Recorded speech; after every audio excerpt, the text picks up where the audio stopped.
Fala, meus amigos, sejam todos muito bem-vindos. Hoje é um dia mais do que especial. Hoje nós debutamos aqui com o nosso programa de entrevistas, o CamexCast. Que orgulho, que façanha, que coisa incrível. Eu sou o Denis Matos, sou diretor financeiro da Camex e hoje sou um dos apresentadores aqui do nosso podcast. E não estou só, vou aqui apresentar aqui o meu colega de bancada e deixarei o nosso entrevistado por último. Tenho aqui o meu amigo Rafael, nosso diretor de marketing da Camex. Rafa, seja muito bem-vindo. Fala pessoal, tudo bem? Prazer imenso estar aqui com vocês em mais um CamexCast, aqui do lado do Denis. Vamos falar daquilo que a gente mais gosta, né? Falar sobre negócios, indústrias, crescimento do Alto Tietê e Vale do Paraíba. E temos um convidado aí para lá de especial para trazer muito assunto bacana para vocês. É isso aí. Antes de qualquer coisa, meu amigo, gostaria de parabenizar a produção de quem foi a ideia de convidar esse convidado de hoje. Queria parabenizar. Eu creio que foi tão boa a ideia que eu acho que foi minha ideia, não foi ou não? E eu acho que foi. Pode ter sido. Pode ter sido. Sim, Por quê? Esse convidado de hoje, ele tem tudo a ver com a Camex. Ele é do mundo corporativo, ele fala de empresas, de empreendedorismo, de negócios, de economia, de política, por que não? E tudo isso tem a ver com a Camex, é o que a gente se propõe, é o nosso objeto aqui. Então, sem mais delongas, eu gostaria de apresentar para vocês o nosso amigo Cláudio Costa. Claudião, obrigado. Seja muito bem-vindo. Obrigado pelo convite, um prazer aí estar nessa empreitada com vocês. Parabéns à Camex aí pela iniciativa. Espero, de alguma forma, estar contribuindo com vocês hoje aqui. Já está, amigo. Só de você estar aqui com a gente, é um grande orgulho te receber, né? Como eu falei, a proposta nossa é falar de negócios, é falar de empreendedorismo, falar de empresas. E nada melhor do que você, o Cláudio, que é um ícone aqui na cidade, na região, para a gente estar falando sobre esse assunto, né? Claudião, eu gostaria de começar... Em vez da gente já ir, o Cláudio, antes, né, fazendo ainda a apresentação dele, era diretor da AGEF, que é a Agência de Fomento Empresarial do Alto Tietê, Vale do Paraíba, um diretor executivo, né? Mas antes de entrar nesse assunto, né, que é muito importante, eu gostaria de, Claudião, eu tô com o seu currículo aqui, né? Eu não vou cometer a inscrição aqui de ler o teu currículo, porque é uma vasta lista de serviços prestados, né? É um pouquinho quilométrico, né? Cara, quantos anos de carreira, Claudião? Poxa vida, tem bastante, cara. Porque eu comecei, hoje eu tenho 60 anos, né? Mas efetivamente, que eu me lembre das minhas atividades aí, né?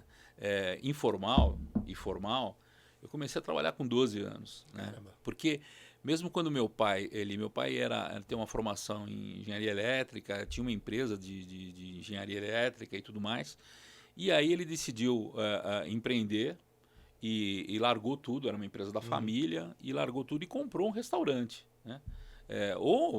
Na verdade, era um bar com um mercadinho, né? E lá foi a família tentar empreender, e meu pai realmente não tinha a mínima experiência. Minha mãe era uma excelente dona de casa. Quer dizer, o empreendedorismo na família tá na veia, né? Tá na veia. E eu me lembro, cara, que meu pai, assim, eu tinha 12 anos, ele falou, olha, toma conta dessa barraquinha, tá vendo essa barraquinha aqui de doce que tem aqui, esse balcãozinho? O pessoal vai pedir para você, tem o preço aqui, tem umas moedinhas aqui, você faz o troco, tal, papa. Ali eu já comecei a... Sentiu o gostinho. O gostinho, porque eu comecei a organizar, né, as coisas, já comecei a ter uma visão de processo ali, né? Uhum. Depois, com o tempo, eu fui melhorando mais onde é que ficava a caixinha com as moedas, o troco, eu facilitava o troco. Aí eu fui sendo promovido dentro do empreendimento, eu fui trabalhar na Copa, né? E na Copa, porque era um bar que depois teve um restaurante, né? E as pessoas saíam pro almoço e vinham beber e bebiam muita pinga e tudo mais. Cara, o primeiro dia eu não dei conta daquilo. Mas no segundo dia, quando tocou a sirene da fábrica, eu já tinha os copos em cima do balcão com uma quantidade de pinga e já sabia mais ou menos quem pegava uma pinga cheia, quem pegava uma dose normal. Os caras chegavam, era uma linha de montagem. Aí eu aprendi alguma coisa de marketing, que a facilidade, o cara tomava uma e falava, dá mais uma. Então eu já comecei a vender mais aquilo aqui. E a pinga, você lembra qual que era ali ou não? Bom, você tinha, o top ali era Três Fazendas, Rio Pedrense. Já tinha 51 já? Tinha aquele lá, o Tatuzinho, que era muito marca. A 51 tinha, mas era uma marca premium, né? Tá. Cara, mas ali você percebia como é que você... são técnicas que você começa a sentir a dor, né? Uhum. que a gente fala, eu só mudou os termos, né? A gente fala hoje, tem slogans de grandes empresas, entender para atender. Eu já estava ali praticando o meu entender para atender. Fantástico. Com 12 anos. O café, comecei a fazer o café, que o cara tomava café, mas tinha uma espécie de uma vasilha de metal com água quente que fervia, que tinha o leite. Então eu pegava o copo, café, punha no copo para sair para o copo aquecer, para o café ficar mais quente. Caraca. Os caras adoravam. Cara, e aí vai. Aí eu fiquei... Ô, Cláudio, e da onde vinha? Seu pai dava essas dicas, sua mamãe? Como é que você foi? Meu pai, pelo contrário, se eu pudesse abrir um processo trabalhista contra ele, eu abriria. Dando moral, o que eu sofri ali, se fosse nos dias de hoje, meu pai estava preso. Porque meu pai, se tinha algum empregado que estava com suor ou estava cheirando alguma coisa, meu pai não falava com o empregado. Ele falava, Cláudio, tô sentindo um cheiro estranho. Não é você, não? Você tomou banho, eu ficava louco. Eu queria matar o meu pai. Mas, cara, ali você começa... É uma maneira de você empreender. O que aconteceu? Meu pai ganhou muito dinheiro, foi comprando restaurantes. Aí, depois de um determinado período, ele vendeu. Né, ficou 4 anos, ficou rico. Literalmente rico. E aí eu fui trabalhar, o meu tio era diretor de recursos humanos na TV Tupi, e meu tio me levou, eu estava procurando emprego de office boy, fazer curso de datilografia, aquela história toda, né? Meu tio falou, você não vai entrar nesse mundo aí porque é muito perigoso, as promessas de emprego, você vai trabalhar comigo de ser office boy lá na TV Tupi. Caramba. Cara, eu estava no primeiro colegial e eu servia café de mesa em mesa. Cláudio, deixa eu perguntar, você é de Mogi? Não, sou de São Paulo. São Paulo. E você, tudo isso lá em São Paulo? Tudo isso lá em São Paulo. Aí eu ia trabalhar lá na 7 de abril, entrava como office boy, e lá na área de recursos humanos, servia café de mesa em mesa, entendeu? E aí, com 3 meses, soltaram um questionário para os funcionários sobre satisfação. Tá. E eu coloquei um comentário lá. Falei, olha, eu estou com uma escolaridade muito boa, primeiro colegial, para estar servindo café. Né? Quer dizer, ousado. Escolheram 10 questionários para chamarem para conversar com o presidente da empresa. Eu fui um dos caras. Puta. Já e eu expliquei para ele, numa boa. Falei, olha, eu poderia potencializar, eu poderia oferecer muito mais, né? Aí me promoveram. Meu tio aí já ficou puto da vida. Falou, puto, o cara já... E aí eu entrei na área de recursos humanos, né? E fazia apontamento de cartão de ponto e tal, e fui. Então você trabalhou com DP mesmo? Com DP. Legislação trabalhista. Tudo. Admissão, demissão, eu fui formado no folha de pagamento. Pessoal. Aí quando o Silvio Santos comprou a TV Tupi, né, teve greve, fiquei 1 ano recebendo sem trabalhar, uma loucura. O SBT comprou, eu fui o funcionário número 50 do SBT. Caramba. Como eu já estava fazendo o colegial, isso aí foi em 78, não, foi 81. 81 eu já estava com 19 anos, assim e tal, já tinha curso de inglês, já falava um pouquinho de inglês e tal. O que os caras do SBT fizeram? Trouxeram as pessoas da Tupi, tinha uma estabilidade, não podia mandar embora. Eu entrei dentro do departamento de recursos humanos e tinha um departamento de planejamento e organização. Fazia os organogramas, gestão de salários, né, cargos de salários e tal. Os caras me colocaram lá como trainee. Aí tinha um projeto para ir para os Estados Unidos, conhecer uma sistemática nova de planejamento organizacional. Mas o cara tinha que falar inglês. Eu era o único que falava inglês. Quer dizer, os caras me mandaram para os Estados Unidos. Fiquei 6 meses lá. Que experiência. Quantos anos, cara? Ali eu tinha 21 anos, mais ou menos. Imagina, cara, um cara 21 anos, você mandaram para os Estados Unidos para representar um... E aí, naquela época. E aí eu me especializei, porque dentro do conceito do Grupo Silvio Santos, cada programa de televisão é um profit center, né? Um centro de custo, entendeu? Então você tinha que gerar receita, gerar despesa e tudo mais. E inclusive eu apresentava isso, quando nós começamos a implantar, eu apresentava isso para o Silvio Santos.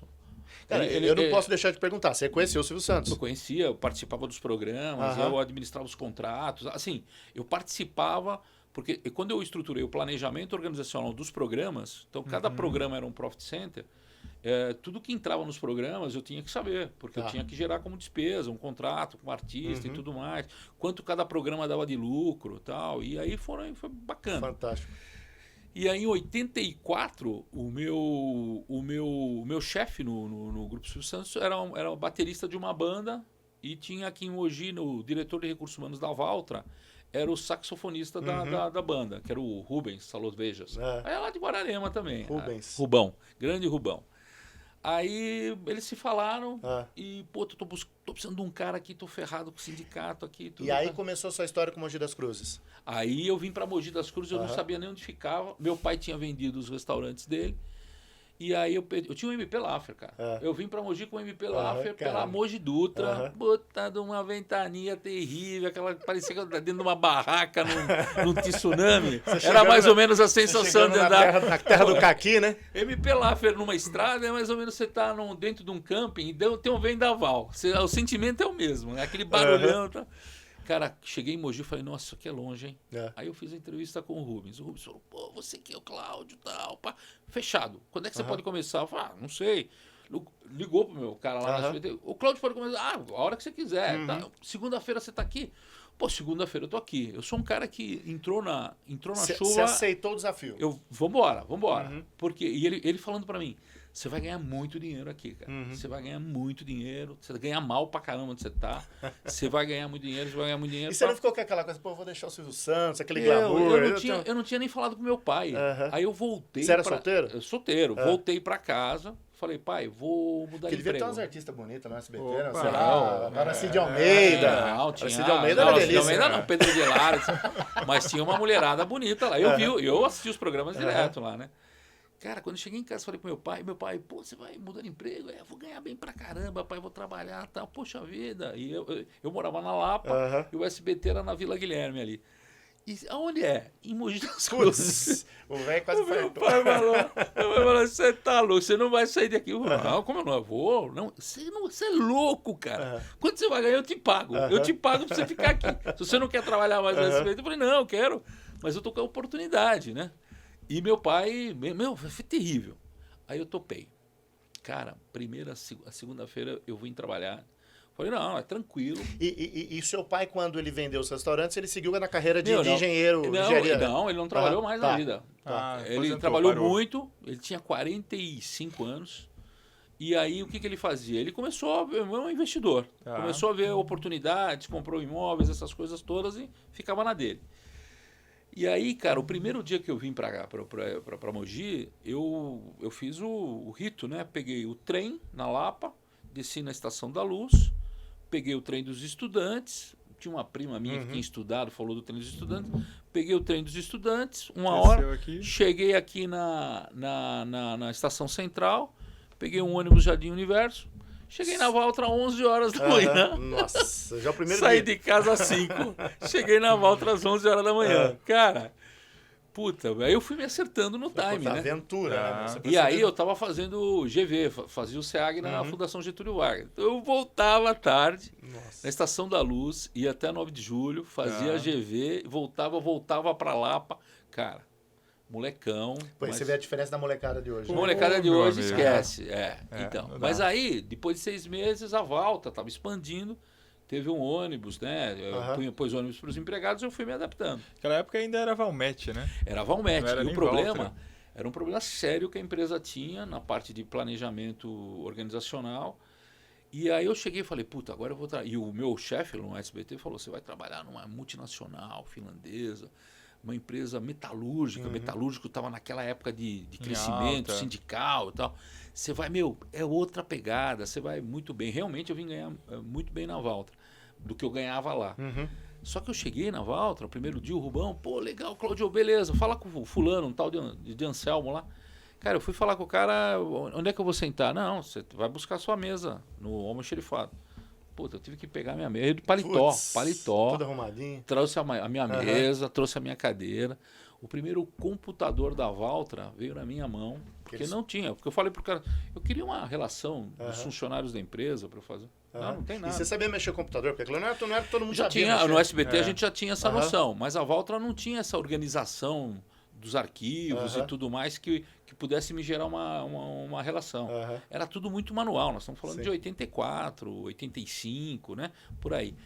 E se eu não fizesse o projeto, ia ter uma greve. Então eu tinha 6 meses para fazer um projeto que, em média, demora 2 anos, 2 anos e meio para fazer. Aí eu contratei um monte de trainee para trabalhar comigo e aí você tem que ter um insight da iniciativa. Eu precisaria ter um mapeamento de como estava a empresa. Então eu peguei um monte de trainee, os caras iam, eu encontrava alguém, você trabalha aqui dentro? Trabalho, você é registrado, como é seu nome e tal. Estou fazendo um censo ali, mas pede um censo. E uma espécie de um censo. E aí eu vi que o problema era maior ainda. Você tinha muitos muitos cargos e muitas pessoas que estavam completamente fora do Desalinhados. cargo que elas estavam trabalhando. Sim. Aí nós estruturamos um projeto legal, né? Teve a greve, porque na época o presidente não aprovou. O presidente era finlandês? Era finlandês, ele tinha que aprovar, me chamou de louco. Numa reunião que eu falei, ó, seu problema é desse tamanho, para você resolver você tem que fazer isso. E aí, não, você é louco, esse é louco, teve greve, né? Aí eu fiquei na Valtra, fiquei na Valtra até 89. Esse Rubens, que me trouxe todo, tal, depois de 15 dias, saiu, foi trabalhar numa empresa no Sul. Aí veio um outro cara, né, que também não entendia porra nenhuma, e aí foi. Mas você tem que... Esse é o dia a dia corporativo. Se virar nos 30. Você tem que se virar nos 30. Então, a vida, na verdade, ela me proporcionou inúmeras oportunidades, mas em cada uma delas eu fui levando conceitos que você vai aprendendo. Sem dúvida. O seu dia, seja ele qual for, ele é sempre um aprendizado. Você vê que com 12 anos eu já tinha algumas situações e tal. Pegar trem, essas dificuldades todas aí, fazer GV à noite e tudo mais. Foi super importante, né, para minha formação. E as oportunidades no próprio Grupo Silvio Santos, né? Porque a gente sempre fala o seguinte: se você tem sempre que estar com a qualificação adequada para quando a oportunidade chegar. A oportunidade sempre ela vai chegar. E eu falo isso para as pessoas de maneira geral, né? A oportunidade sempre ela vai chegar, mas o que você tem que ter é que você tem que sempre fazer uma leitura aonde você está e aonde você quer chegar. Qual é o Eu sempre fiz isso na minha vida. Eu era promovido para uma determinada posição, eu já parava, estruturava qual era o meu próximo caminho e quais eram os pré-requisitos que eu preciso ter para ir para a próxima oportunidade. Né? Então, eu sempre fiz isso com uma certa facilidade e dentro das oportunidades. E a Valtra acabou me ajudando, porque eu fiquei na Valtra. Depois esse cara que veio depois, saiu da Valtra, esse diretor em 89, foi para trabalhar no grupo PepsiCo, né, que era Pepsi Cola, Gatorade, essas coisas. Acabou me levando. Na época, a Valtra chegou num ponto em que eu tinha algumas ideias e eu tinha resistência nas minhas ideias. Cultura, né? Então, e eu tinha, principalmente porque eu fazia o planejamento, né? E tem conceitos que eu uso, e ainda hoje eu pratico isso com as empresas, né? A empresa não pode estar muito preocupada em perder pessoas, ela tem que estar preocupada em formar pessoas. Perfeito. A gente vê isso com vários exemplos. Quando você forma pessoas, é muito mais fácil. Você administra melhor a sua folha de pagamento. Perfeito. Né? O seu custo. Toda hora que alguém vai embora, você vai tentar cobrir a oferta do cara, você desbalanceia toda a sua estrutura. E eu me especializei nisso. Né? Então, eu tinha sempre essas questões. Aí, quando esse cara foi embora, ele foi para a PepsiCo, ele me levou para a PepsiCo. Eu trabalhava num escritório central, em São Paulo. Aí eu tinha casado, né? Eu casei em 87. Minha esposa era secretária executiva na Valtra, em São Paulo. E como eu ia 2 vezes por semana no escritório da Valtra, em São Paulo, acabei conhecendo ela e tudo mais. Só que ela trabalhava em São Paulo e eu trabalhava em Mogi. Depois ela, no primeiro filho, ela parou de trabalhar e eu ficava aqui. Aí eu fui trabalhar na PepsiCo, na Quaker, e fiquei Cláudio, um ano lá. Antes de a gente começar a falar dessa sua nova jornada na PepsiCo, tem um tema que eu acho muito curioso. Tem alguma história sua relacionada ao basquetebol, não tem? Sim. E foi na época da Valtra. Foi na época da Valtra. Que doideira foi essa, cara? O que você inventou nessa época aí? Então, aí eu voltei para a Valtra, né? Eu fui para a PepsiCo, mas fiquei na PepsiCo 11 meses. Tá.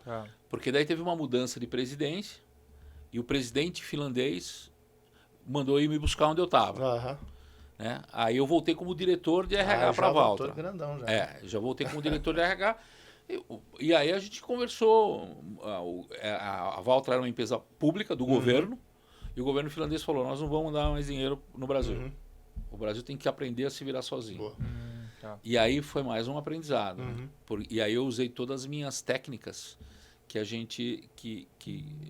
enquanto você tem uma posição que você faz o que te designam ali, né? É uma coisa. Mas quando você tem uma direção de recursos humanos, então você opina sobre os negócios da empresa. Você tem um cargo diretivo, né? E ali a gente tinha 12 níveis organizacionais dentro da empresa. Em 6 meses, de 3.300 empregados, nós desligamos 2.500 e eu trouxe a empresa para 4 níveis organizacionais. Desligar a demissão mesmo. Desligar a demissão. E aí você vai aprendendo com a vida, dura, mas E, cara, isso deve ter sido uma bomba na época. mas a gente vai aprendendo, né? O que, por exemplo, porque a gente chorava, né? De ter que mandar as pessoas embora. Mas aí qual era o racional? A gente tem que cumprir com todas as obrigações trabalhistas de quem está indo embora, mas a gente tem que cuidar mais de quem ficar, porque quem ficar é quem vai conduzir a empresa, vai dar perenidade para a empresa. Então você tem que ter um sangue frio como gestor, de saber que algumas situações elas são importantes para garantir perenidade, por exemplo, nesse caso. Então eu tive que chegar a 800 empregados no osso. Cara, de 3.500 para 800? Para 800. E aí eu fiz uma pesquisa internamente de português e matemática. 90% da minha população operacional era semi-analfabeta. Caramba. Aí isso foi me dando insights que a gente começou a construir oportunidades para a empresa para ela ser competitiva. Cláudio, e desses 800, qual que era o percentual ali da parte produtiva e da parte administrativa, por exemplo? Era 80% era produção e... Mais ou menos isso. E 20% administrativo? Mas entre 75% e 80%. Imagina a negociação com o sindicato para você demitir Denis, a gente fazia reuniões, e eu falo isso por experiência, isso vai te dando muita musculatura, né? Faz reuniões, pessoal, olha, a situação não está legal, os diretores, nós temos que cortar 10%. Ninguém pode cortar. Então, quando eu entrei para entrar na empresa, o presidente me chamou e falou assim, me faz uma proposta. Eu mostrei um organograma para ele, e eu pensei, ele vai conversar com todo mundo. Ele falou, não, tá bom, pode implantar a partir de amanhã. Então, teve departamentos que eu fui lá, mandei o diretor embora, fechei a porta, demiti todos os funcionários e falei, se alguém precisar de alguma coisa desse departamento, a chave está comigo. Meu Deus. Um ano ninguém veio pedir a chave do departamento. Quer dizer... Fazia diferença. Entendeu? Então, a gente tem essas questões que a gente tem que olhar. Ainda ontem, eu estava vendo em uma mídia, o Nissan Guanais falando numa das palestras dele, ele falando que muitas vezes na empresa você tem que fazer aquilo que não é necessário. Né? Eu sou o CEO do desnecessário. Porque o necessário todo mundo faz e ninguém enxerga o que pode ser feito de forma diferente. Boa. Então, e muitas vezes você tem que buscar, você tem que questionar o óbvio. Né? A Valtra foi a primeira empresa no Brasil a implantar o banco de horas. O termo banco de horas nasceu na Valtra. Incrível. Eu era vice-presidente da Anfávia. Durante 13 anos eu negociava com o Lula, o Marinho, esses caras, o Grana e outros caras que sentavam numa mesa de negociação. A gente não conseguia... As empresas queriam muito fazer um banco de horas, uma jornada flexível, e não conseguiam por conta do sindicato. E enquanto eu tinha um sindicato aqui em Mogi que talvez me permitisse isso. Aí, através de bons advogados, a gente estruturou um programa, negociamos com o sindicato, e eu garanti para o sindicato que a Valtra não ia baixar mais o nível de emprego dela. Ela ia ficar com 900 empregados. A gente podia trocar pessoas, mas não ia baixar o nível. E o sindicato naquela época, o sindicato dos metalúrgicos, né? O mais poderoso dos sindicatos, né? Sim. Aí a gente criou uma jornada anual, 1.133 horas anuais, e eu poderia trabalhar até 56 horas semanais, sem pagar hora extra, e 1.133 no ano sem pagar hora extra. Porque a Valtra, ela tinha uma sazonalidade de abril a novembro, que ela não fabricava produtos entre novembro a março, era muito fraca com as vendas. Então a gente mandava pessoas embora para recontratar novamente. Então quando você tinha que recontratar, quem estava num bom emprego nunca trocava um bom emprego para vir trabalhar na Valtra. E isso abaixava a qualidade da mão de obra que a gente pegava no mercado. Quando você tem uma mão de obra sem qualificação ou muito ruim, isso não é legal para o próprio ambiente sindical. Claro, então a gente foi mostrando isso, e aí essas dores... A criatividade, o que seria legal? Se a gente acha que alguma coisa é legal, vamos tentar, legal do ponto de vista de boa e tudo mais, vamos tentar trabalhar o legal para ela ser legal com segurança jurídica. Né? O Banco de Horas nasceu, ele fez 27 anos no ano passado. Quer dizer, uma inovação. Completa. A única planta, inclusive, da Agco no Brasil que tem banco de horas é a Valtra. E todo mundo usa. Que legal, hein? Isso foi muito legal. Ao mesmo tempo que quando eu tive o diagnóstico que 90% da população ele era semi-analfabeto, a gente começou um programa de graduação. Alfabetização. Em toda a área operacional, a gente só tinha 3 cargos, que era o que a gente chamava de oficial, oficial multifuncional e oficial multifuncional especializado. Então, entrava uma pessoa, era que nem numa universidade, numa faculdade. Ele tinha que ir eliminando matérias né? Correndo na horizontal, e ao mesmo tempo ele ia tendo oportunidades de trabalhar dentro da célula de trabalho dele. Quando ele conhecesse toda a célula, todas as atividades dentro daquele ambiente e tinha cumprido aquelas tecnologias que ele fez de treinamento, né, ele era promovido para multifuncional. Fantástico. Ele era flexível dentro das células, dentro da célula que ele trabalhava. Aí ele começava a receber novamente uma carga de treinamento. Cada etapa tinha um crescimento salarial. Quer dizer, você ia qualificando o profissional. E aí quando ele estava muito bom, ele poderia trabalhar em qualquer lugar da fábrica. Então no começo do mês trabalhava, por exemplo, numa linha de produção, no final do mês trabalhava na liberação das máquinas. Então a empresa se tornou extremamente competitiva do ponto de vista operacional. Fantástico. E o funcionário, porque a qualificação, Denis, ela é sua, não vai ficar com a empresa. O sim. dia que você for embora, ela vai junto com você. Patrimônio É para a vida. Isso que não entendem Então hoje, você né? transforma socialmente as pessoas. Sim. Você concorda comigo? Sem dúvida. E a mulherada ficava, as mulheres, os maridos, ficavam felizes, porque o cara saía 3, 4 horas da tarde e ele, em vez de ir para casa, ele ficava num treinamento de 2 horas por dia, Fantástico. sabendo que ele ia crescer profissionalmente. Isso na época foi fantástico. Né? Foi disruptivo. E no meio do caminho, como a empresa contratava e demitia, ela criou um desgaste na comunidade. Aí veio o projeto do basquete. Cara, e veio o prefeito Valdemar, junto com o Boy, né? E o Maurício vieram para Valtra, eu me lembro numa reunião. Você fala Maurício Najar? O Maurício Melo. Maurício Melo. Que era o presidente do clube de campo. Eles vieram mostrar o projeto para nós, e eu tinha um diretor de marketing, nessa época eu era diretor de RH. E o Silvio Munhoz, que hoje é presidente da Scania, ele gostava de basquete, né? Então a gente começou a discutir, só que a Valtra, lá na Europa, patrocinava pilotos de rally, né? E eu me lembro que a reunião era em inglês e a gente traduzia pro Valdemar, né? E o Valdemar, uma hora ele levantou e falou: Boy, vamos embora dessa merda que aqui não vai sair nada. Falou Rústico, né? em português. Bem Valdemar. Como é que a gente ia traduzir isso para o presidente Meu da Deus, Valtra? não, está muito feliz, falei, está tá agradecido. tranquilo, a gente tá. E ele perguntava para mim, o que ele está falando? Não, ele vai, tá quase certo, quase certo. Aí a gente entrou no projeto, só que, o presidente falou no dia, falou, nós vamos entrar no projeto e vamos ficar 7 anos. E nós vamos sair do projeto. Sim. O ciclo de vida de um projeto de marketing é 7 anos. E pronto, entramos na... Aí a gente entrou, viu que o problema era bem maior que a gente imaginava. Nós colocamos a gestão financeira dentro do departamento financeiro da Valtra. E aí a gente começou a discutir um conceito interessante, aprendendo também. Sim. Nós precisamos ter um jogador bonito, né? Nós precisamos ter um jogador valente. Né? Porque eu acredito que o esporte de alto rendimento, ele te gera para a comunidade a figura do ídolo. Do ídolo. Né? E o ídolo ele é importante Sim. para referenciar quando você quer ir para um caminho. Então nós trouxemos o Jeft, que era uma estrela, né? Casado com uma outra estrela do vôlei, dava muita mídia para nós. Nós trouxemos um tal de Everaldo, que era um pivô que batia em todo mundo, então era legal também. Então você tinha... Para cada posição, nós trouxemos... E foi um time bem competitivo na época, né? A gente acabou dando oportunidades. O Nilo nunca tinha imaginado virar um técnico de basquete. Nós convidamos o Nilo para ser um técnico de basquete. Entendeu? E a gente trabalhou nos detalhes, né? Porque daí a gente começou a conceituar, criar essa identidade do jogador com a empresa. Então eles iam almoçar todo dia na Valtra. Entendeu? Cara, eu acho assim, eu fiz questão de perguntar isso, porque marcou, é fantástico, né? cara. Marcou porque quando a você história sai de uma carreira corporativa dentro do RH, para você foi muito diferente isso na época, né?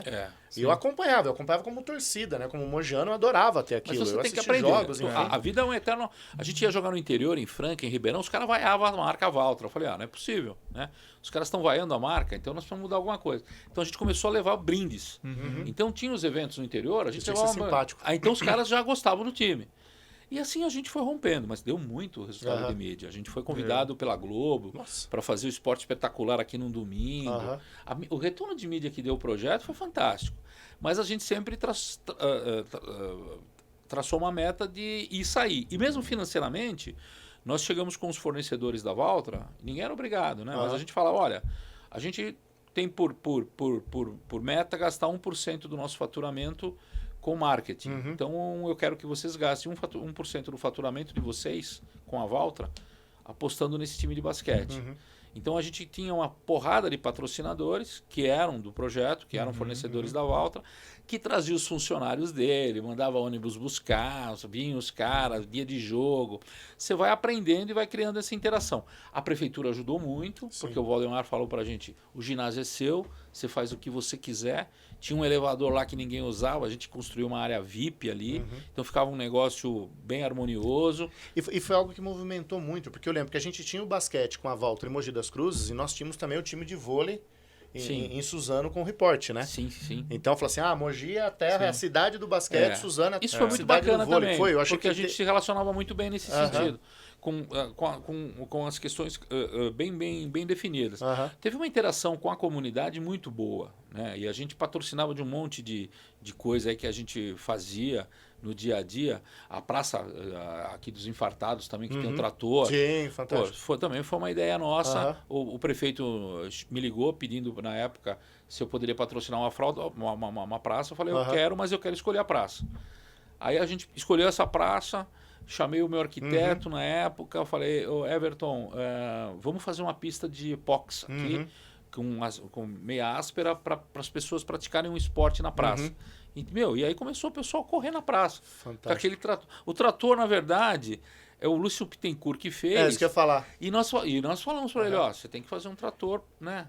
Com sucata da Valtra. Então ele foi na Valtra. Só que quando ele deixou o trator pronto, a hora que o presidente viu, falou, mas esse trator parece o trator da concorrência, não parece o nosso. Como é que você vai falar para um artista que ele tem que mudar a obra dele, tem que dar uma baixada no farol, levantar alguém? Cara, tem uns perrengues. Não é... Como é que contornou isso? Não, teve que fazer. Se ele não fizesse, a gente ia fazer lá na fábrica. Entendi, dá um jeito. Aí eu mesmo vamos... Entendi. Mas olha, foi uma experiência bacana e nós soubemos sair, né? Porque na época, a Aerolis não soube sair, por exemplo. Ela patrocinou um pouco antes que a gente. E o que ela fez? Ela entrou no projeto, daqui a pouco ela parou de pagar. Se perdeu. Aí vai pra mídia que basquete, os jogadores estão sem... 2 anos antes de nós sairmos, nós conversamos com um projeto e falamos, olha, agora a gente vai tirar o nome da Valtra. Aí a OMC estava como patrocinador lá, ficou como patrocinador e ficou o Mogi Basquete.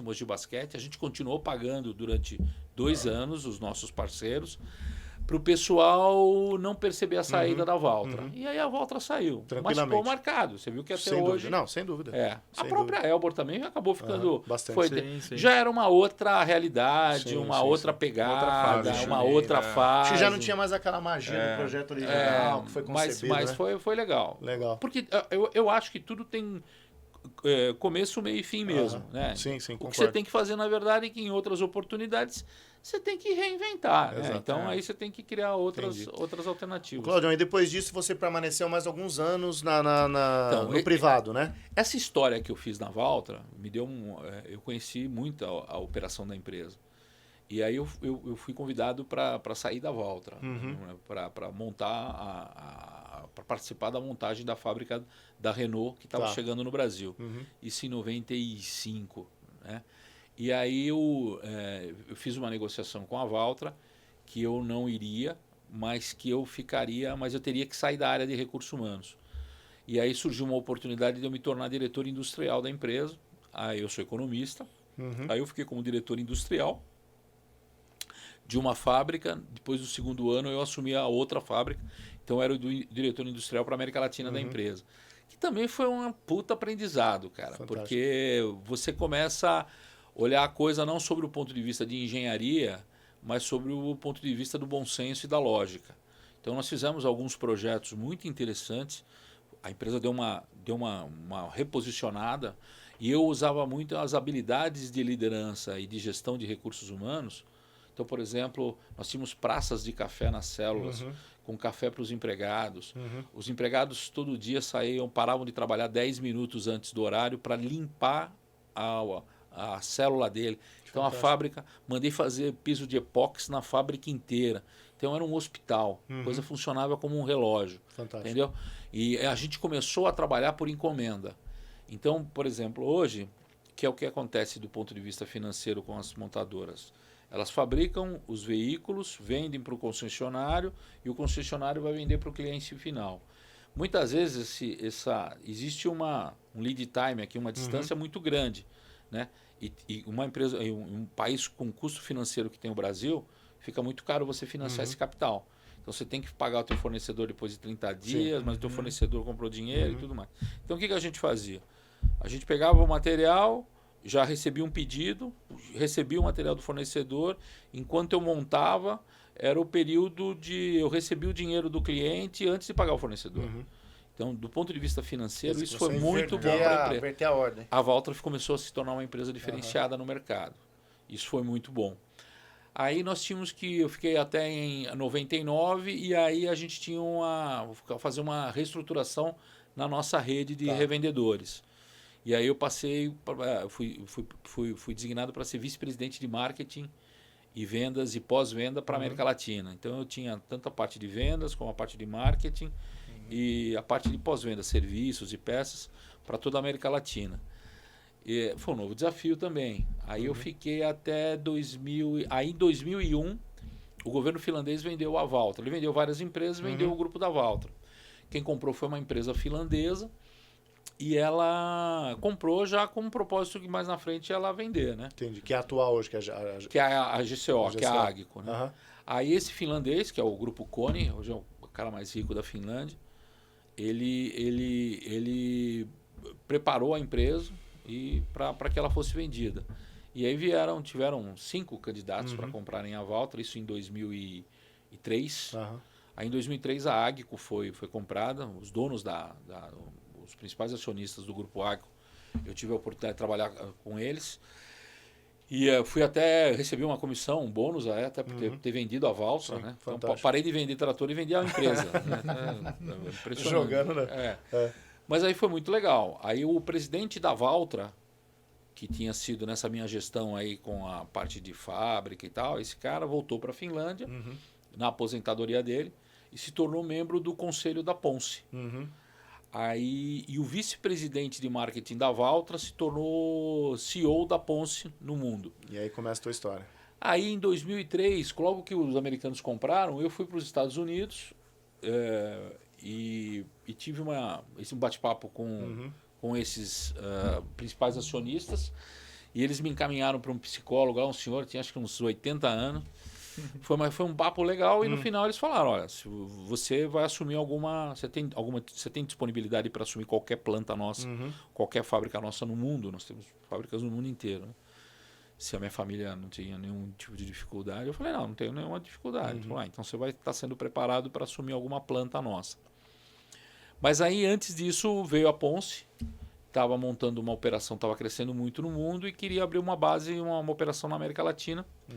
E aí eles me procuraram. Eu não conhecia muito a Ponsse, não existia marca, mas eu conhecia as pessoas que estavam lá, né, no comando, e eu confiava muito neles, né? E aí a gente teve um acerto financeiro extremamente importante para mim, foi muito vantajoso. Já tinha uma boa remuneração na Valtra, mas fizeram um pacote para eu sair muito interessante. Os americanos da Agco vieram conversar comigo. Olha, o ano que vem você pode assumir uma fábrica de Mogi, e o que está aqui vai para o sul. Quer dizer, você teve várias boas propostas aí. Mas na época eu falei, olha, eu vou pelo presente. O presente é hoje, eu não vou esperar o ano que vem. Fantástico. Tanto é que o cara até se aposentou depois, né? Entendi. E aí começa a minha história na Ponsse, né? E aí você permaneceu na iniciativa privada. E quando começa o seu flerte, o seu contato com o público? Porque você trabalhou também como secretário, né? Na cidade de Mogi das Cruzes. E eu creio que todo esse seu contato, todo esse know-how junto à iniciativa privada te habilitou a isso, né? Você conhecer muita gente, sem dúvida. Né? Você vai tendo um network importante. A Anfávia, fiquei 13 anos lá, me deu um network com o governo importante. Então tive com o presidente Lula, tive com o presidente Fernando Henrique Cardoso em 96, porque o Brasil, a gente tem uma capacidade muito grande de criar más notícias do país, né? Tudo que é ruim aqui a gente transforma em desgraça, né? Então lá fora, quando você vai lá fora e você tem uma reunião de planejamento, que você tem que definir o investimento para a tua unidade aqui no Brasil, os seus pares lá fora já começam a falar da corrupção do Brasil. Então aí começa a falar mal do Brasil. Aí os caras não te apoiam. Então o que eu fiz? Falei, vamos fazer o seguinte, vocês querem saber alguma coisa do Brasil? eu vou marcar uma reunião com o presidente do Brasil. Eles deram risada. Aí quando veio a diretoria mundial aqui, nós fomos para Brasília. Aí falamos com o Pedro Malan, falamos com o Fernando Henrique. Depois na volta, depois tinha um jornalista, falamos com o Pelé até, numa época aí. Mas aí, e aí os caras, porra, não, peraí, o país não é assim, né? O país é sério, visão, né? Uma outra visão. Você conversar com o Pedro Parente, que foi presidente da Petrobras e tudo mais, com o próprio Pedro Malan. Quer dizer, pô, o país é um país sério. Sim. E isso te potencializa, né? De uma forma importante. Em 2003 eu tive com o Lula, também que foi com a Anfávia, mas também tinha o primeiro ano de governo, o primeiro período do governo Lula foi excelente para a economia brasileira. Sim, eu lembro, entendeu? Então, isso te dá musculatura, né? Então, eu fiquei na Ponce mais 8 anos, estruturando. Aí você aprende também o que é criar uma marca. Porra, é brincadeira. Então, eu chegava para vender uma máquina que hoje custa 3 milhões de reais. Meu nome é Cláudio, sou ex-executivo da Valtra. Sabe a Valtra? A Valtra é finlandesa, Finlândia. Você falou do outro pra... Telefone Nokia, é fabricado na Finlândia e tal. Então, aí tem a Ponce. A Ponce tá aí lá. Você chega, dá aquela volta, né? Aí os caras perguntam, quantos clientes você tem no Brasil? Não, você é o primeiro trouxa que eu vou vender uma máquina. Meu, é impressionante. Fantástico. É impressionante. Porque daí você tem, mas aí é o que eu acho que é a essência do executivo. Né? Você criar oportunidade. Eu tenho que interpretar a tua necessidade. Então, eu falei isso claramente na Ponce. Falei, nós somos os últimos que estão chegando no mercado. E o fundador da Ponce, que hoje comemora até 80 anos, ele faleceu em 2010. Uma Weinery, mas hoje ele faria 80 anos. O cara era um visionário, entendeu? E ele me apoiava, ele me convidou e renovamos o meu contrato. Eu gostava muito dele.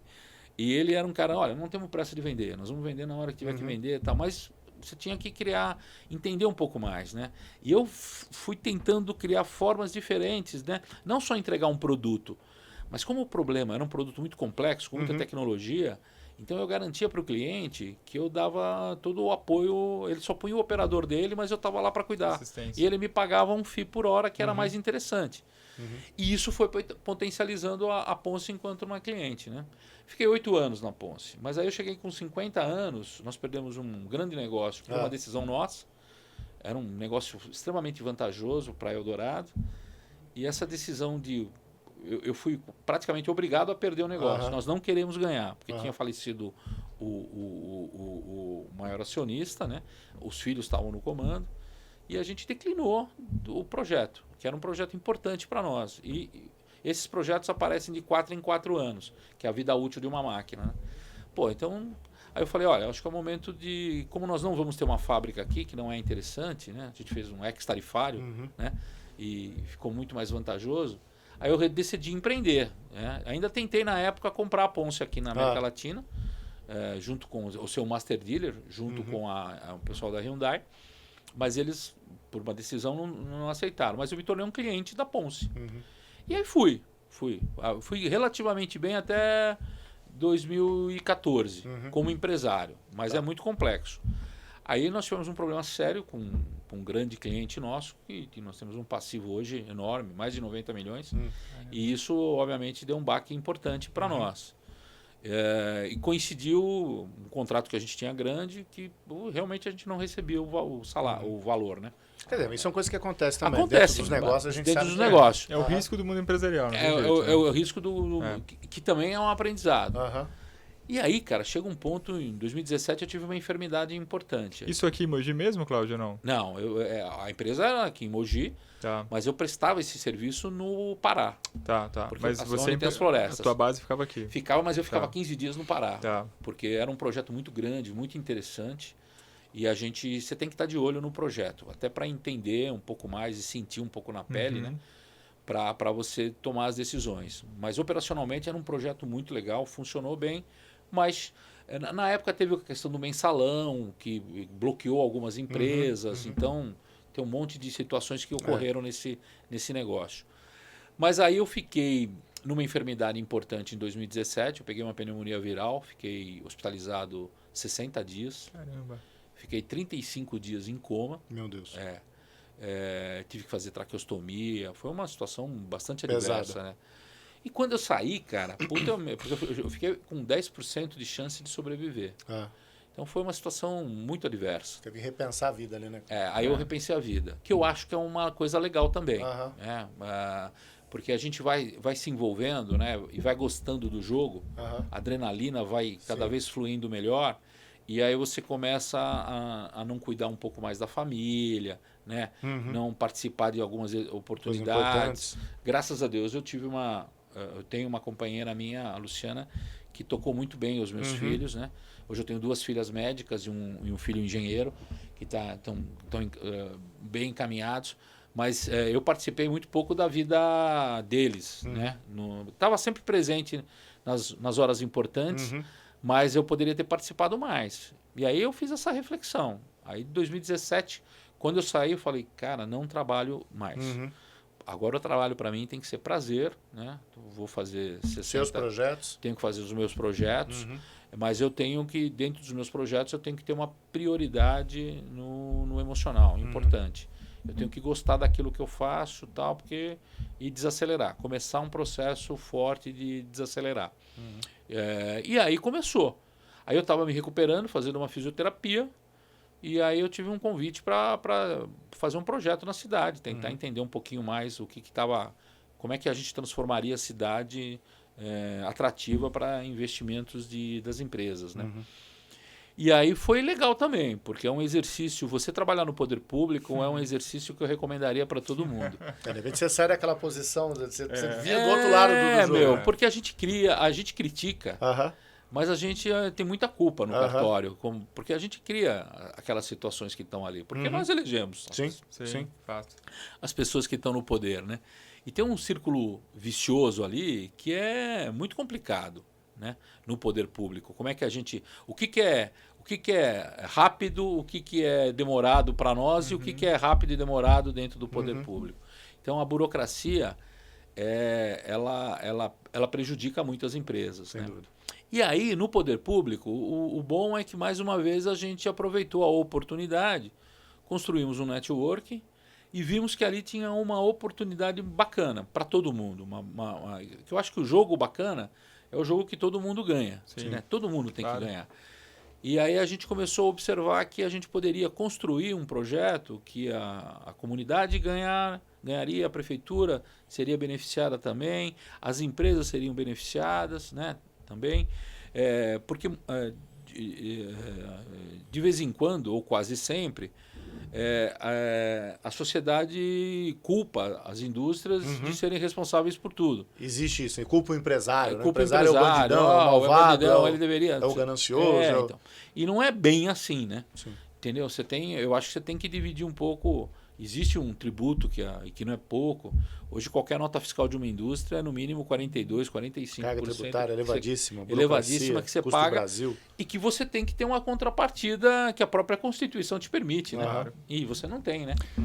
E aí foram nascendo essas iniciativas de aglutinar um pouco mais os empresários. Né? Fantástico, fantástico.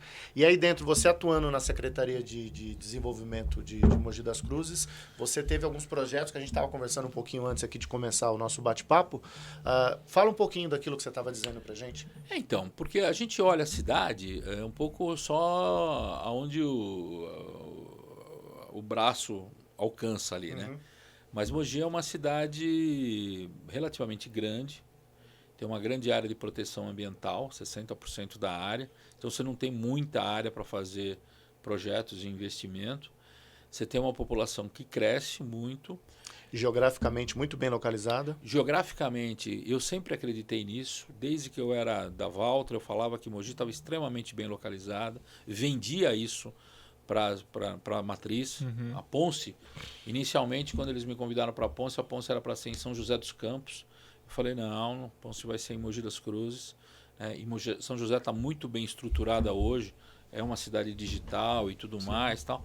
Mas eu sempre acreditei que Mogi era uma cidade importante do ponto de vista de infraestrutura, de logística e tudo mais. E continuo acreditando nisso. Mas é uma cidade que nós temos que tomar alguns cuidados. Ela investiu muito nas questões sociais. O resumo da ópera, né?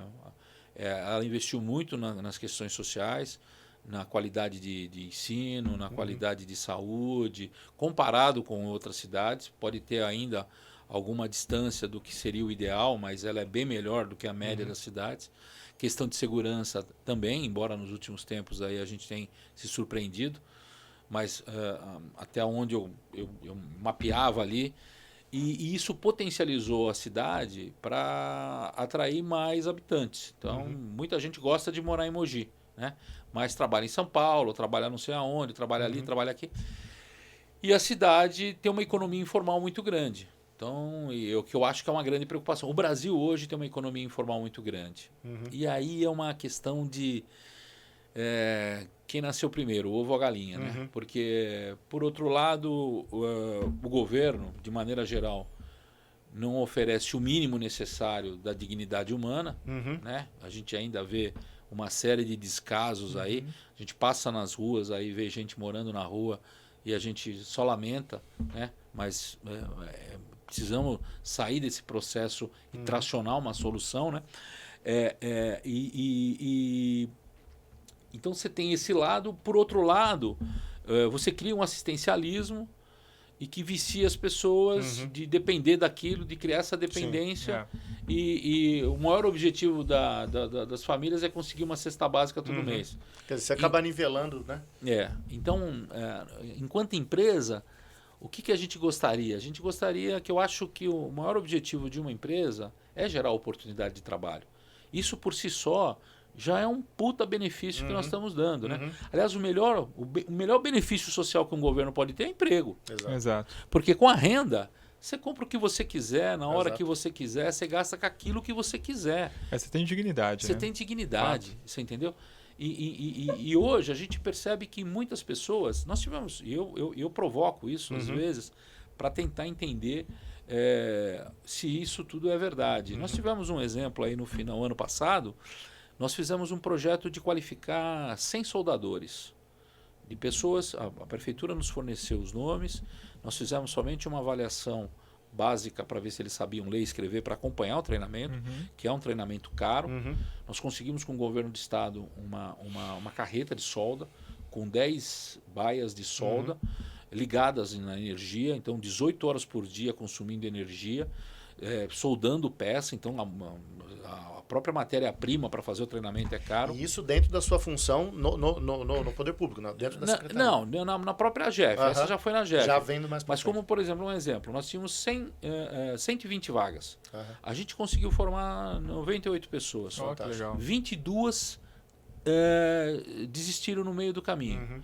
E dessas 98, eu diria para você que hoje 70 já estão empregadas, mas muitas delas fizeram o treinamento, nós chamamos para entrevista de emprego, não quiseram ir numa entrevista Nem de apareceu. emprego. Não foram. Falaram, não me interessa agora. Eu só quis fazer o treinamento, porque era gratuito. Sim. Tá? Então, ainda você tem esse tipo de dificuldade. E isso, de uma certa forma, é ruim para a economia local. Sem dúvida.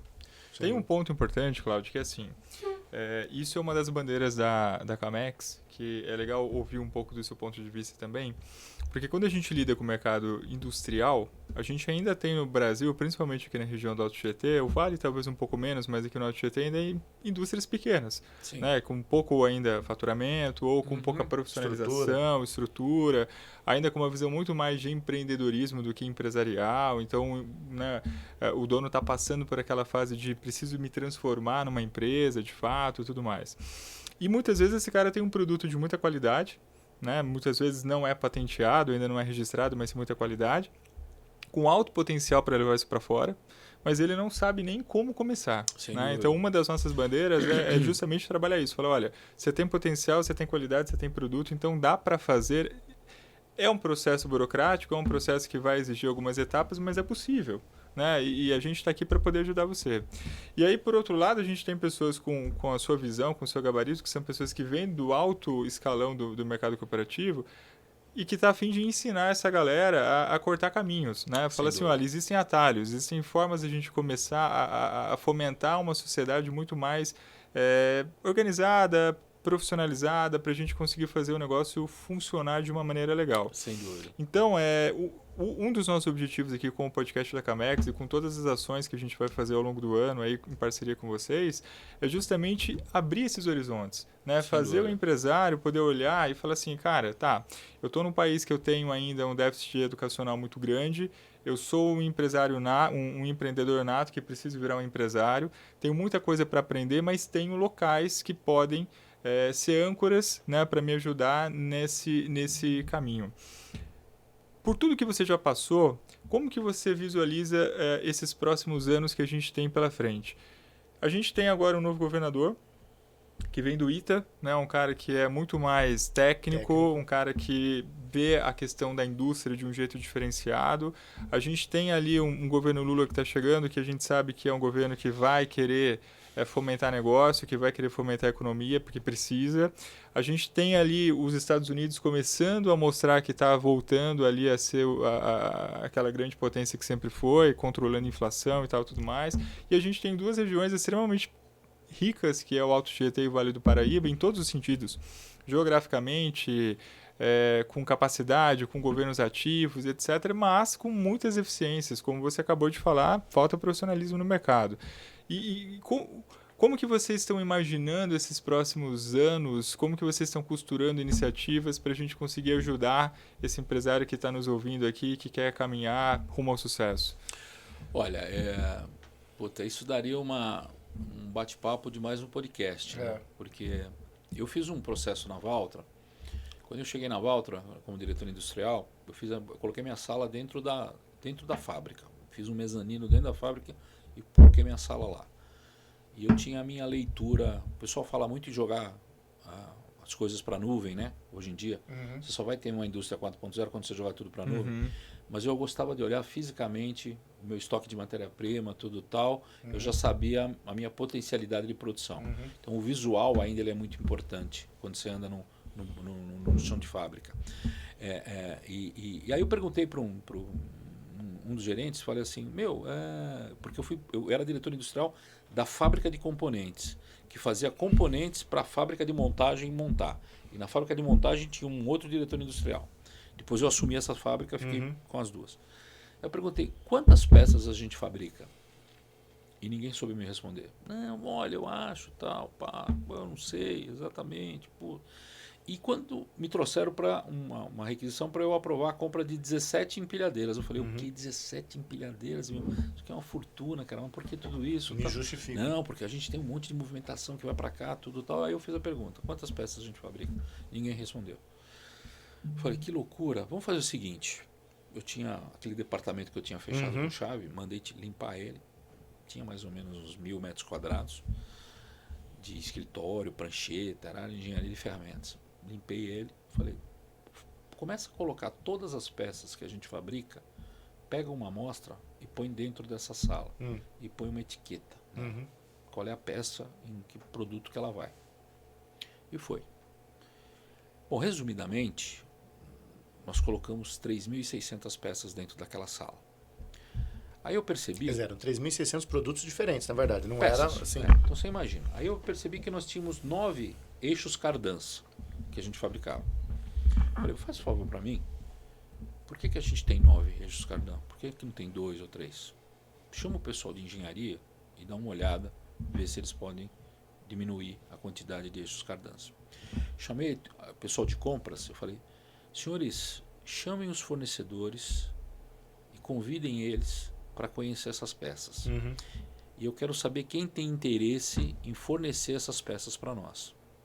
Falei pro pessoal de compras. Chamei o pessoal de processos, falei, olha, cada uma dessas peças aqui eu quero saber qual é o lead time, quantos dias eu demoro para fabricar dela e quanto ela me custa para eu fabricar.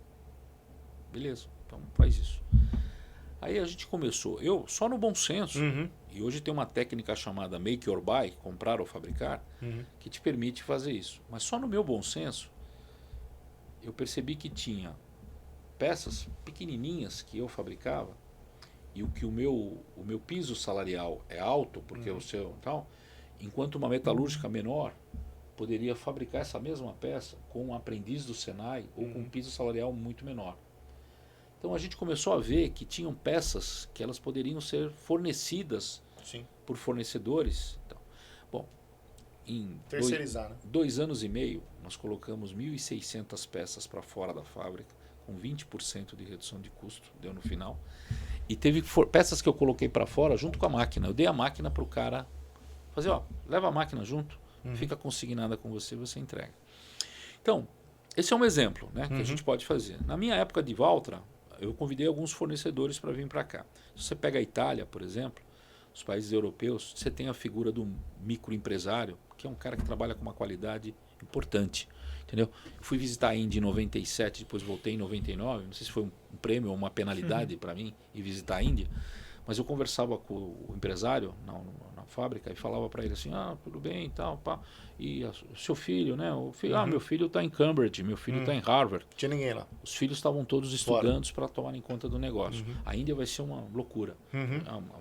Já é uma potência, mas ela cresceu 6,1% no último período. O Brasil tem uma oportunidade impressionante agora por 2 razões importantes. Essa questão geopolítica te permite dizer que a cadeia global de suprimentos está migrando, ninguém quer mais trazer nada da Ásia, agora querem fabricar chip nos Estados Unidos, na Áustria e tudo mais. Então, as grandes empresas querem ter os seus componentes mais próximos da fábrica. Isso nos traz uma oportunidade. A Europa tem um déficit de energia que os governos estão cortando energia das empresas na Europa. Então, a Europa não tem energia para aumentar a sua capacidade produtiva de componentes. O Brasil não tem nenhuma dificuldade de energia, pelo contrário. Né? Em todas as matrizes energéticas que a gente quer trabalhar, a gente tem sobra de capacidade. Então, o Brasil tem uma potencialidade de atrair investimentos para fabricantes, para a gente fornecer peças para os nossos fabricantes. Outro dia eu estava falando com o diretor da GM, ele me falou: Cláudio, acredite se quiser, a gente não consegue fabricar no Brasil transmissão automática de veículo. A gente importa todas as transmissões automáticas. E hoje, se você for ver a participação, os carros estão com muito mais transmissão automática do que era no passado. Sem dúvida. Então ainda a gente não tem um fabricante de transmissão automática aqui.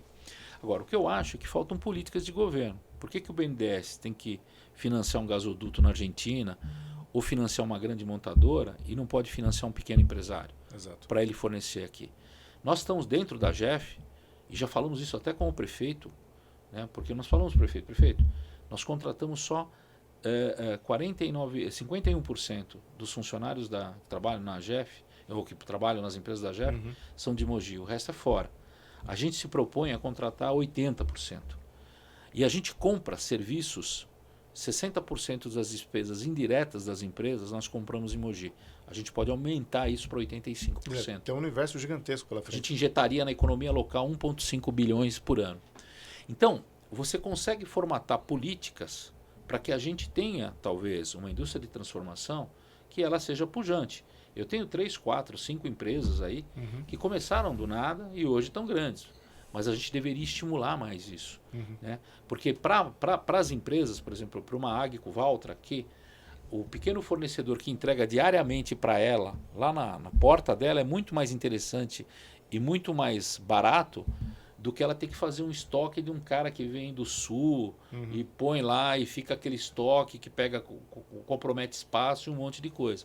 O que eu acho que existem políticas públicas que você tem que definir que estimulem essa questão do empreendedorismo.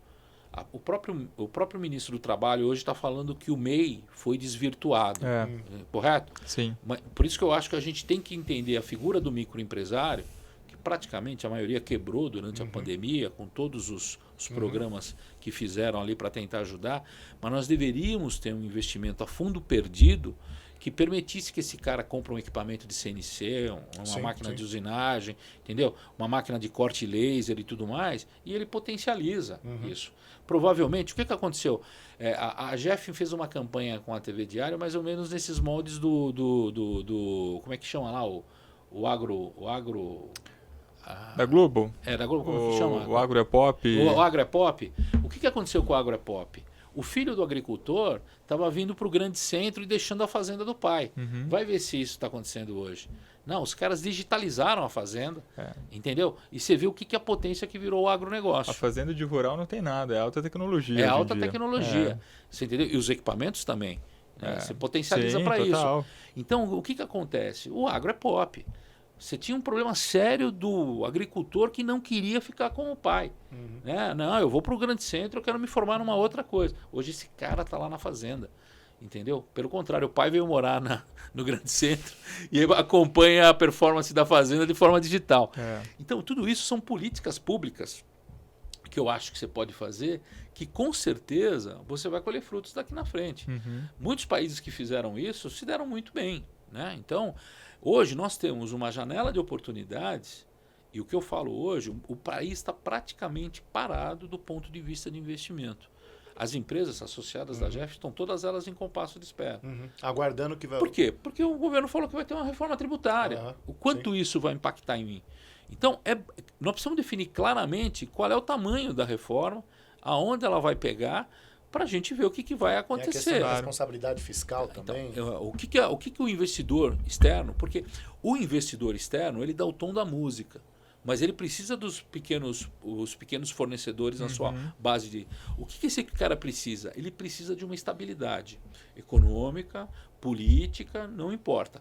E lastreada com uma segurança jurídica. Se você tiver esses 3 elementos aí, vem investimento natural para o país. Sem dúvida, entendeu? Sem dúvida. Então, eu acho que hoje a gente precisa ajudar esses caras a empreenderem um pouco mais, né? Bacana. Eu acho que é aí que entra, né? Eu acho que é importante a gente falar. A gente não pode sair daqui hoje sem falar da GEF. Você tem falado da GEF, e você é diretor executivo da GEF. Sim. Fala pra gente, Claudião, o que é a GEF?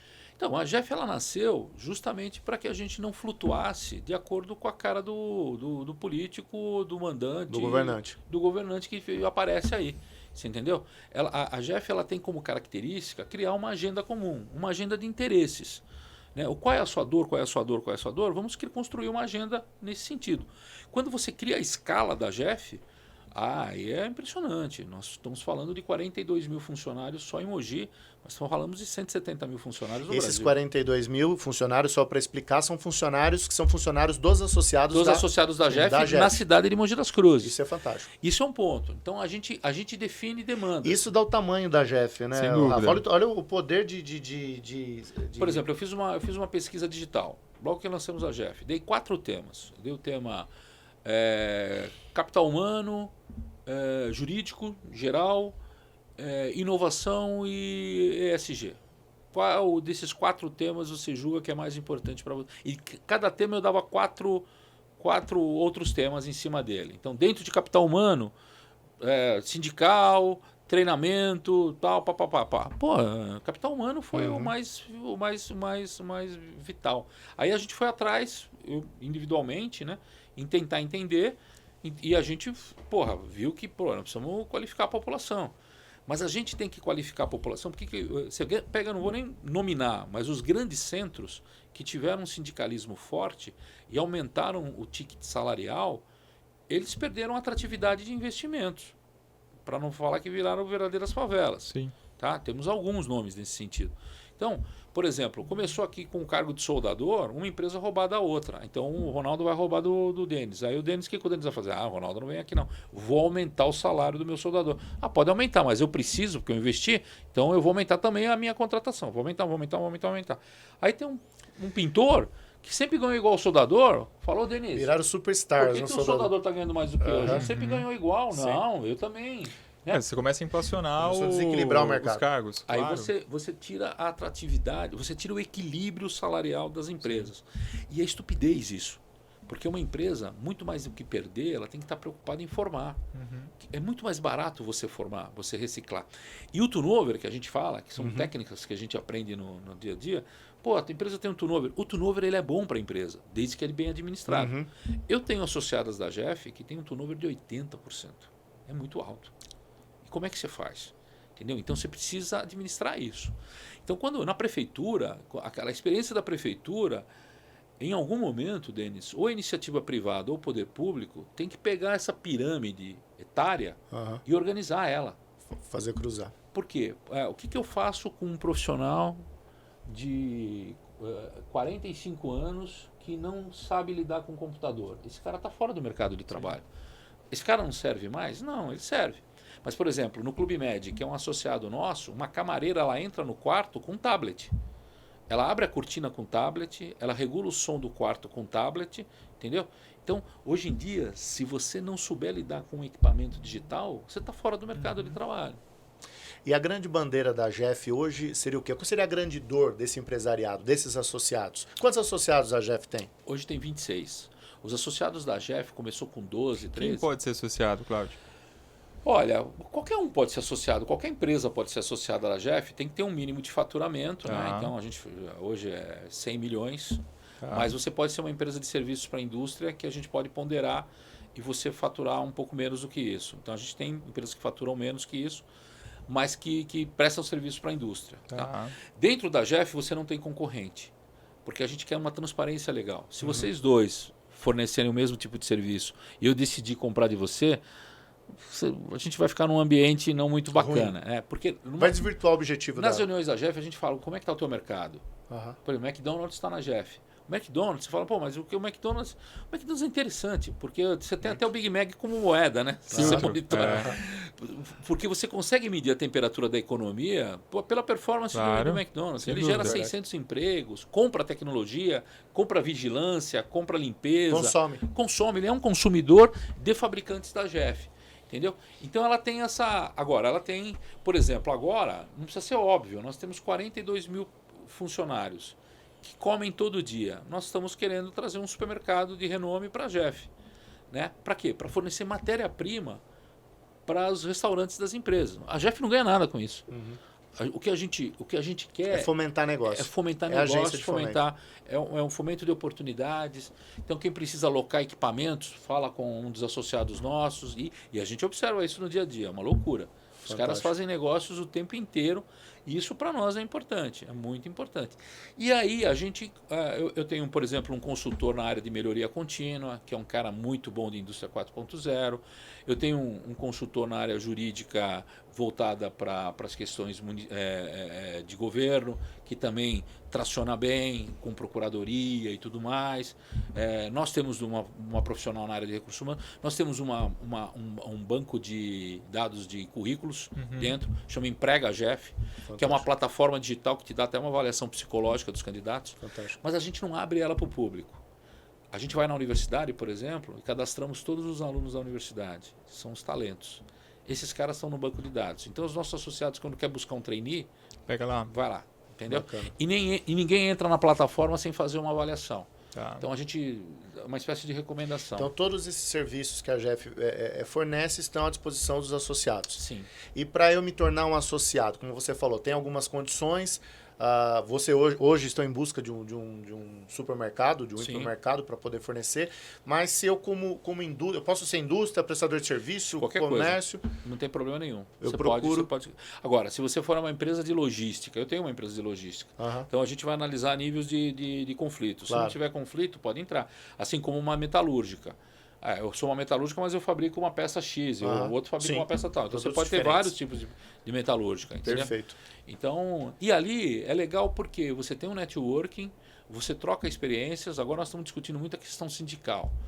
Oportunidades, experiências na questão sindical. Estamos convidando um juiz do trabalho para nos orientar, os RHs e os jurídicos das empresas, para a visão do poder público com relação ao judiciário. Então, tudo isso são dores que a gente vai monitorando. Agora, nós vamos fazer um fórum empresarial. Nós pegamos 9 temas da indústria e nós vamos trazer para um fórum. Por exemplo, nós vamos fazer um trabalho, falar sobre cadeia global de suprimentos. E as nossas associadas vão mostrar os seus cases de sucesso. Por exemplo, eu tenho uma associada na área de logística que trabalha para uma grande montadora de caminhões, né, e faz leitura de estoque com drone. Então Fantástico. Você imagina, o drone entrando dentro da fábrica, lendo o estoque, entendeu? E tudo mais. Então você tem Nós temos uma associada que fornece energia solar, entendeu? Que hoje nós temos uma outra associada que fornece hidrogênio verde, que é combustível para caminhões. Fantástico. Então, a gente tem vários tipos de associados que tem uma série de temas aí. Então, nós vamos falar sobre produção, indústria 4.0, vamos falar sobre suprimentos, cadeia global, desenvolvimento do produto. Por exemplo, a GM é a nossa associada. Você pergunta para o engenheiro da GM, quando você vai fazer um carro, você pensa no design? Pensa. Mas quem é o maior cliente da GM? É uma locadora de veículos. O cliente da locadora, ele não está preocupado com o design. Ele está preocupado se tem Bluetooth, se tem airbag, se é 4x4. Você entendeu? Então, você tem situações diferentes. Então, nós vamos falar sobre desenvolvimento de produto. Pós-venda, hoje você não vende mais uma peça, você vende um serviço. Né? Então, a gente quer, na verdade, referenciar, nós vamos convidar os empresários, para você, pequeno empresário, saber o que está acontecendo no mundo. Fantástico. O que tem de novidade no mundo. Né? Vamos entender o que tem de novidade no mundo? E você faz uma avaliação em que estágio você está. Não necessariamente você precisa gastar um monte de dinheiro para entrar na indústria 4.0. Claro. Tudo tem seu tempo. Claro. Sim, entendeu? Sim. E aí vocês fornecem toda essa experiência, toda essa bagagem, esse know-how, né, para essas empresas. Cláudio, nós vamos nos caminhando aqui para os minutos finais aqui da nossa conversa, do nosso bate-papo. Eu queria que você falasse da GEF, como procurar a GEF, como um empresário pode achar a GEF. Não sei se você tem, com certeza você tem as redes sociais, o site. Por favor. Olha, a gfmc.com.br é o site, lá tem muita informação. Tem nomes dos associados, a diretoria. E não é só para Mogi, é só Mogi, Alto Tietê, Vale do Paraíba. A gente nasceu em Mogi, gosta de Mogi, não tem nenhuma dificuldade, mas a gente já tem interesse de outras empresas que estão fora de Mogi para entrar para a GEF. Nós estamos totalmente abertos, né? Hoje nós temos aí um plano de trabalho. Nós nascemos em 2021. Com um ano e meio a gente realizou cerca de 23 projetos. Nós fizemos uma reunião, foram bem avaliados pelos conselheiros da GEF, que são as empresas. Para esse período agora a gente traçou 13 grandes projetos que são importantes. Nós deveríamos ter um fórum também de ESG muito legal, fantástico, que é uma coisa bacana, um assunto muito relevante, que está muito importante nas empresas. A questão de qualificação de mão de obra continua também. Então, hoje a gente está aproximando. O governo de Portugal fez um estudo e mostrou que a indústria está 20 anos... a ciência está 20 anos à frente da indústria. E a indústria está mais ou menos 20 anos à frente da educação. Tá? Então, nós temos um gap da ciência para a educação em torno de 40 anos. Então, o que é a universidade? O UMC ela é associada à GEF. A universidade já nos deu a possibilidade de 40% da grade curricular dos cursos serem linkados com a indústria. Então, nós já estamos construindo essa aproximação da indústria com a educação, entendeu? Fantástico. Porque isso é muito importante. O cara sair da universidade já tracionando. Sim. Você vê que em outras economias, a Europa, por exemplo, a população economicamente ativa, na sua maioria, 70% tem formação técnica e 30% formação acadêmica. Né? O Brasil é o inverso. Você tem 16% de técnica e 70% de acadêmica. O que traciona a indústria é mais a formação técnica do que a própria acadêmica. Perfeito. O cara que faz um curso técnico bem feito, ele sai trabalhando. O mais importante, Denis, é gerar renda. Exato. Entendeu? Exato. Quanto mais conhecimento técnico você tem, seja ele qual for, você consegue ter uma renda melhor. Né? Bacana. Sem dúvida. Meu amigo, eu não poderia me furtar desse momento. Você é um grande empresário. Quem teve oportunidade... Tivemos uma aula aqui, né, Rafa? Opa, sem dúvida. Tivemos uma grande oportunidade de conversar com você. Eu gostaria que você encerrasse sua participação no Camex Cast, o nosso podcast, dando uma mensagem. Se você quiser olhar para a câmera ali, aquela câmera ali, deixar uma mensagem para o empresário do Alto Tietê, Vale do Paraíba, empresário brasileiro, que seja uma mensagem de esperança. Né? Finaliza para a gente com uma mensagem aí. Não, eu acho... o cara que é empresário, ele realmente tem aquela vocação de transformação. Eu acho que é muito importante isso. E o cara não pode, seja ele qual for, não pode esmorecer, né? Eu acho que, seja ele qual for o segmento de atividade, o que ele tem, na verdade, o maior princípio dos grandes talentos das organizações é a curiosidade, que eu falo, né? Então você tem que ser curioso o tempo inteiro, questionar o que você está fazendo e ser diferente naquilo que você se propõe a fazer. Quem não leu ainda o livro Oceano Azul, é importante ler, porque se você estiver navegando no Oceano Vermelho, você não tem a dúvida que você vai morrer. E se você estiver no Oceano Azul, você tem que estar esperto, porque um dia o azul pode ficar vermelho. Então você tem que estar todo momento tentando navegar no Oceano Azul. Fantástico. Cara, muito obrigado. Obrigado a vocês. Um grande prazer receber você. Sabe que você tem a Camex aqui como um grande parceiro. Olha, da Jeff. Eu acho que a Camex aí tem um mar de oportunidades também. A gente tem que aproximar mais a Camex da Jeff. Nós temos pautas complementares, né? Complementares. Eu acho que sim. Mas a Camex o trabalho de comércio exterior é um trabalho muito importante, né? Porque você envolve toda essa logística global que eu falo, não só de receber, mas também de distribuir. E isso potencializa as empresas para se tornarem empresas globais, né? Sem dúvida. Perfeito. Muito obrigado, sempre muito bem-vindo, meu amigo. Obrigado. Agora nós vamos aqui para o Rafa. Você tem as suas considerações finais aqui, tem um papel importante aqui. Bom, primeiro eu queria agradecer a sua presença, Cláudio. Muito obrigado por você estar aqui conosco. Quem está nos assistindo, continue aqui acompanhando o nosso canal no YouTube. Vamos lançar mais conteúdos tão bacanas quanto esse que a gente acabou de conversar aqui com o Cláudio. Queria também convidar vocês para conhecer o nosso site, então entra lá, por favor, na camex.com.br para entender um pouquinho mais sobre a nossa câmara. Camex.org.br. Isso, camex.org.br. Obrigado, valeu. E também temos aqui o nosso Instagram, né? Então, tanto o Instagram quanto o Facebook, instagram.camex.org. E dentro do nosso site, nós também temos o nosso blog super ativo com vários conteúdos super legais sobre o mundo dos negócios, o mundo empresarial, o mundo do empreendedorismo, para ajudar você a escalar a tua empresa, a escalar o teu negócio. Conte com a Camex, porque o nosso papel aqui é o quê? Transformar aquela burocracia, aquela chatice que vocês acham que é o comércio exterior em algo palpável para que você possa ganhar ainda mais dinheiro e fazer a sua empresa crescer significativamente agora em 2023. E junto com a Jeff, tenho certeza que vai sair muitos projetos legais, então vai acompanhando aqui tanto o nosso canal quanto o canal deles, porque a gente vai fazer um 2023 incrível, de muito crescimento para você e para todos nós. Certo, Cláudio? Parabéns certo, aí. Denis? Muito obrigado, meu amigo. Valeu, até a próxima. Até a próxima. E com muita alegria, muito orgulho, muita gratidão, nós encerramos esse nosso primeiro podcast, nesse nosso primeiro programa. Isso aí. Foi muito bacana, foi muito bom estar com vocês. Muito obrigado e até a próxima. Grande abraço. Valeu, tchau, até mais.